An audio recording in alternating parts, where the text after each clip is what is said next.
Hamas ने हफ्ते तक कैदी रिहा नहीं किए तो गजा जंगबंदी खत्म कर देंगे, नेतन्याहू का बयान। इसराइल के वज़ीर आज़म बेंजामिन नेतन्याहू ने कहा है कि अगर फलस्तीनी मज़ाहमती तहरीक हमास ने हफ्ते तक कैदियों को रिहा नहीं किया तो गजा जंगबंदी खत्म कर देंगे। रिपोर्ट के मुताबिक बेंजामिन नेतन्याहू ने इसराइल के वज़ीर दिफा, वज़ीर खारजा और कौमी सलामती के वज़ीर समेत दीगर अहम वज़रा से मुलाकात के बाद ये ऐलान किया और कहा कि वज़रा ने भी इस फैसले की हिमायत की है। नेतन्याहू ने कहा कि अगर हमास ने हमारे कैदियों को हफ्ते की दोपहर तक वापस नहीं किया तो जंगबंदी खत्म हो जाएगी और इसराइली फौज जंग की तरफ वापस जाएगी और उस वक्त तक लड़ेगी जब तक हमास को शिकस्त नहीं देंगे।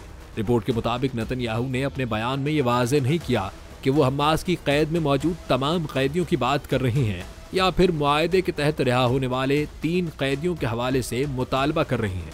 इसराइली वज़ीर आज़म ने कहा कि उसने फौज को गजा के अंदर और अतराफ में जमा होने का हुक्म दे दिया है और उसके बाद इसराइली फौज की नफरी जनूबी इसराइल में बढ़ा दी गई है।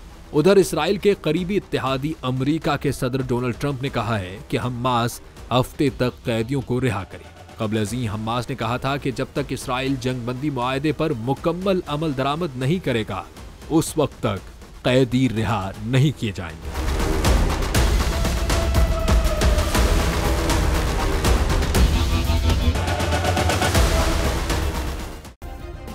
सब्सक्राइब करें और बेल दबाएं ताकि कोई खबर रह न जाए।